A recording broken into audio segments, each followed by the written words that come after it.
TRUECALLER YAONA third party application Shing Shijinnadana call TOURAKLIBA telephone number Khudingmak register TOURIBA Maming Sing adu recipient gi phone da Thokhangadabani HAINA Telecom Regulatory Authority of India TRAI na telecom operators sing da KHANGHANKHRE The Sentinel ge report amana hai khongthang ase caller Khudingmak ki identity khangdokpaga loinena spam call amadi illegal oiba thabak sing chathaba thingnaba lakholakpa khongthang amani Anoba kanglon asi karamba matam dagi chatnaba haugadagi haiba chapchaba matam khangdrabasu TRAI na laingakta athuba matamda chatnaba honanaba taksinkhre Vodafone Idea Limited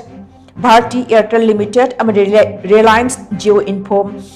Informcom Limited YAONA maru iba telecom operator sing asi HP DELL Ericsson amdi Nokia ga collaborate tawduna khongthang asigi damak mathau taba server amadi software sing develop tawnaba thabak lokhatpa haukhre calling name presentation CNAP haina mingthonba future asi phangananabagi damak trial chathabada mathau tagadaba equipment sing su order tawkhre hairi CNAP gi trial kharadi khangatlaba circle singda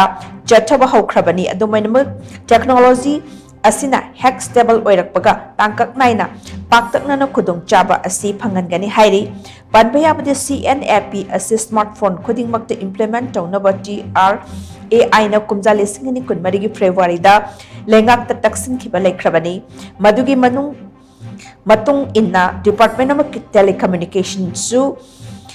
Sahi asigi January da telecom operator singna CNAP asi athubada implement tawnaba KHANGHANKHRE